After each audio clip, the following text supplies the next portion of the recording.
How's it going, guys? Got an update with the truck. It's actually coming along quite nicely, and we're finding a bunch of things as we get through it here. Let's see if I can flip this way. So as you can see, it's up on the hoist, so it's easier to access. New cab mount, new rocker panel here, along with this outer skirt, outer cowl, and then the floor, new floor put in, welded on the inside and on the outside there. And then this was the inner and the outer, had to be done here. All brand new. Kind of have the door latches, just kind of getting the fit right for them. More on the door a little later in this video. So here's some of the pieces that were coming out, and you can just see. That's the floor. Yeah, the floor and the rocker, and they're just pretty much gone. So as was suspected when we started kind of working on it, here's the other side, and then you can see this is the inner. And Vic had to do a lot of work in here to get the rust off and treat it with, what'd you say, like a rust treatment? Rust converter. Rust converter. If you don't get that stuff out, then you're just hiding it, and it's going to come back to haunt you later. So, and then of course here's the other rocker, not quite there, but the fitment is in, and waiting on this other outer cowl, because that's going to be replaced, so brand new there. And then he's going to create a piece that goes right in there to seal that up. And so then you've got most of the metal work done at that point, right? Yeah.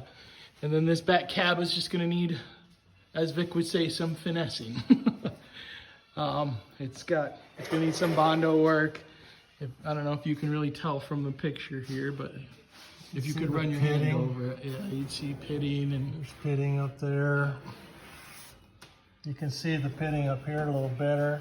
You know, that's all gonna have to be slick coated and block sanded down. yep.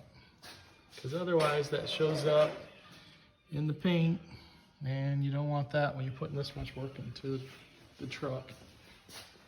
But on the exciting front, the suspension and other parts are in. So this is the Mustang II front suspension with the sway bar. Coil over shocks are in as well. The boxing plates for the inner rails there to shore those up. So this is exciting. I mean, you can see all boxes here, all the parts coming in. So there's the front, and then in the back we've got the rear. Show the picture there. The picture, yeah. The rear 4-link, so that's what it's going to look like. That's the schematic for it. So as you can see, a lot of stuff's coming from mid-50s.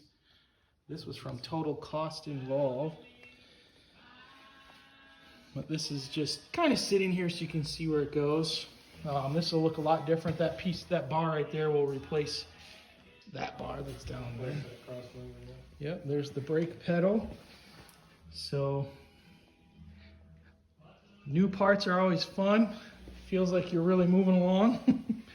But this is kind of the gut punch today. As this car, maybe I should call the truck gut punch, right? Because that's what it keeps delivering. I was gonna go with money pit. So these are the doors. We took Vic took the bottom part off, and you can see just what you're dealing with. I thought maybe you'd show them something, but it's showing. You can show them the other one, how bad it was. Yeah. So as the door came off, you can see that and actually the camera's doing a good job of showing it.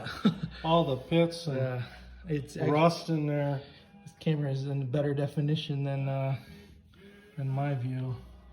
So you can see. So what the problem is like that's on the inside of the door, and you would think, well, you're not going to see it on the inside. You can see it. Yeah. See it? The problem is those pinholes and those rust pits will bleed through, and so when you do paint the doors, there's a possibility that expensive paint just bubbles right up, and We're all of concerned it's with the what's worst. under the rest of it because it's badly pitted up here. It's pitted all along the side. So where's it gonna rust through next on the face side? We'd hate to have that break out after it was painted. Yep. So the moral of that story is I have 2 doors for sale. And looks like I'm going to be buying 2 more, and hopefully we can get them to fit. Essentially, you're seeing a lot of stuff that's basically new. The good thing about it is I know what I'm going to have when I'm done. Everything is going to be, you know, there's going to be no surprises like there were when I bought it. The other thing though is I know what I have left in my wallet when I'm done, and that's not gonna be a lot. So there you go. That's the progress coming along great.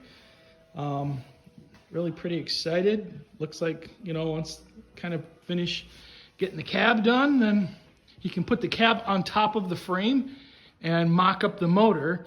And so then this firewall here, he'll start kind of filling in these holes and figuring out, you know, what he might need to keep or cut or whatever. You can see, I forgot to mention this, you can see the new cab mounts have been put in. There's the new cab mounts. A new floor there. A new cab mount over there. Inner, and then there's the new rocker there. And then of course you have to put in a new cab mount. And you can see, I mean, that's what the cab mount looked like coming out with the metal around it. And you can see that one. So that's what it's supposed to look like. And that's what it did look, or that's what it looks like now. So coming along. Did I miss anything, Vic? Nope. We won't use any of these holes. We'll have a smooth firewall. Only ones we'll keep is where the wiper mounts. But all the rest of them are going to be filled. We'll run all of our wires and everything inside the inner fenders, so nothing will be visible from the engine bay. So it's going to look a little different next time you see it, I'm sure. And like I said, I'm replacing this. You can see that those vents are damaged. This is the, you see all the, oh yeah, It's just gone. yep, that's got to be taken out. Yep. That was the end of the rocker. It was supposed to be about this much longer. Jeez. Yeah. The only thing left to do is laugh about it, right? So, and I thought this was kind of interesting as Vic was explaining it to me. As he was putting the door, of course, together and putting on this cowl piece, he was measuring it as he went each step down just to make sure that it was true all the way through. So he would weld a little bit up top, move it down. Yep. Move So one now spot it's, at a time. yep. Keep it the same all the way down. So now it's going to have hopefully a little better fit, even maybe better than the factory. And then the brand new doors that I have coming will fit like a glove, hopefully after a little bit of work. So there you go. There's the update for this week. That's where we're at. See you next time.